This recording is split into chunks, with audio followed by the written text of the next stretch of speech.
мэриянын иштеп жаткан акыбалын көрүп атабыз. Могу жолго чыкканга адамдын укугу жок. Сизге деген азыр келип штраф салынса, сиз төлөйсүзбү?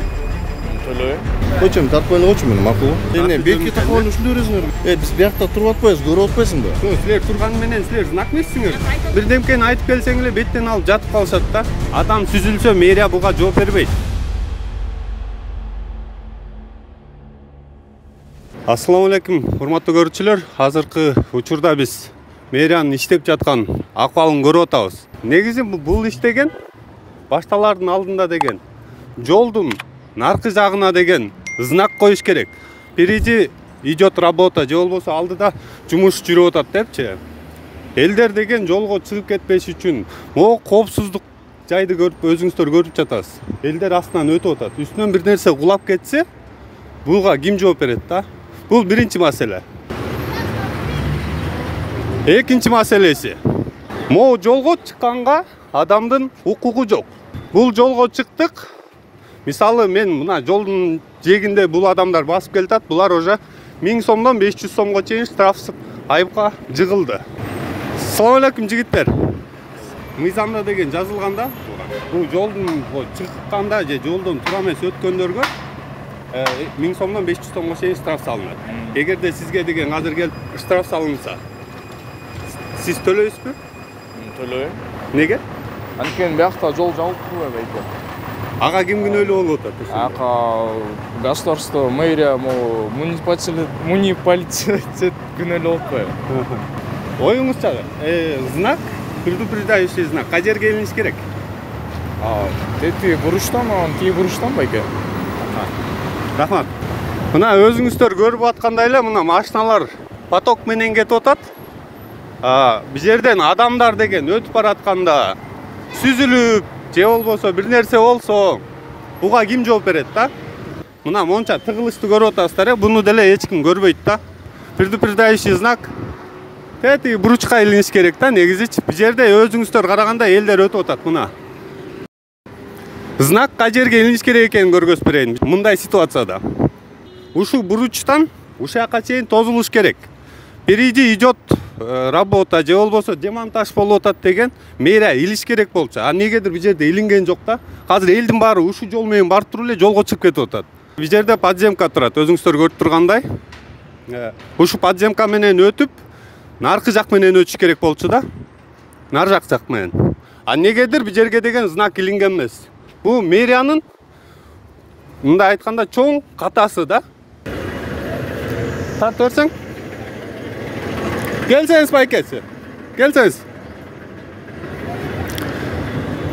Мына өзүңүздөр көргөндөй бул жерден аттап, даже бул жерде эметкен адамдар клумбаны тебелеп өтө берсин дегендей мамиле жасап коюшкан да. Бул дагы бир мыйзамды бузган иш да. Негизи бул клумбаны тебелегенге болбойт да. Же болбосо тез жерден айланып өтүш керек, же болбосо наркы жактан. Ассаламу алейкум. Мэрия адамбы? Ассаламу алейкум. Жаңы эле сиз менен сүйлөшкөнбү? Эмне деп? Мэрияда иштейм деп. Ооба. Мыйзам боюнча деген могу кылып атканың мыйзамдыбы? Биякта ленталар тартылып турат да.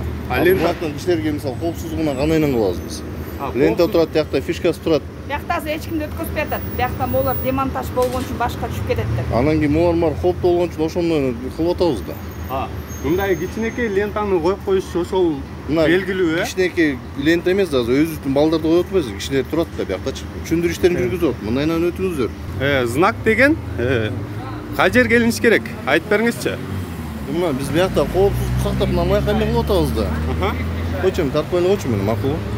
Жок, неге тартпайм? Сиз бул жерди тоскондон кийин мэриянын ишкесиңиз. Эмне азыр түшүнгөн жокпуз. Негизи деген мыйзам боюнча. Сейчас камерой подошли, эмнеге подошли түшүнгөн жокпуз. Негизи мыйзам боюнча. боюнча. Пропускайт, только силерди эле эмес, азыр мэрде элдердин баарын не пропускайт. Мен эмес бул жерде. Мыйзамды бузганыңар тез жерден болот. Мэрден бирдеме түшүп кетсе ким жооп берет мисалы? Сиз өтүп атасыз, хорошо, мы вас пропустили. А башыңарга темир түшүп кетти мэрден, учуп кетти. Ким жооп берет ошондо? Биз жооп беребиз, мэрия жооп берет. Могул знак дейсизби? Могул знак дейсизби? Биякта биз турбайбыз. Бияктан айтып атабыз да, мына бияктан өтпөңүздөр, биякта ушундай иш болуп атат деп көрсөтүп атпайбыз. Бул жердечи наркы жакта? Кайсы жакта? Наркы жакта. Ар жакта киш болуп атпайбы? Ар жактарда кишилер турбайбы? Кишилер жокпу? Биз бияктан бияка, анан бияктан балдарды тияка бөлүнүп барып атышпайбы? Жүрүңүз.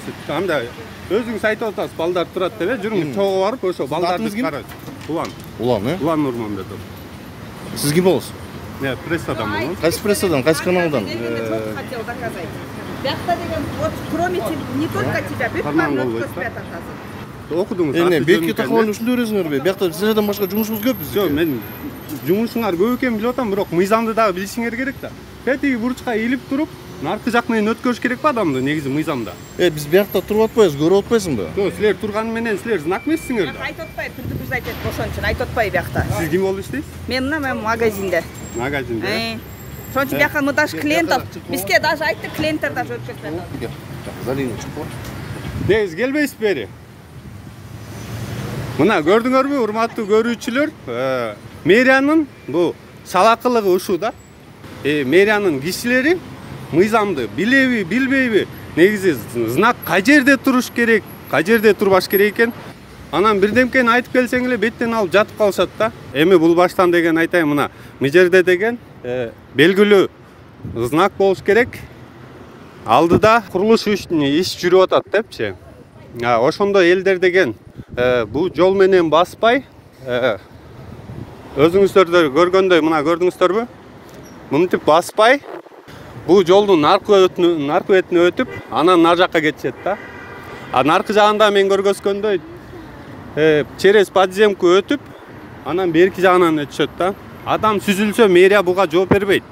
Жол мыйзамын бузуп келаткан жол жүргүнчүгө дагы штраф салынса, мэрия жооп бербейт. Аны деген карапайым эл өз чөнтөгүнөн төлөйт. Штрафтын өзүңүздөр билесиз, 1000 сомдон 500 сомго чейин деп закон чыккан. Эми бул мэриянын кандай айтсам, кайдыгерлиги.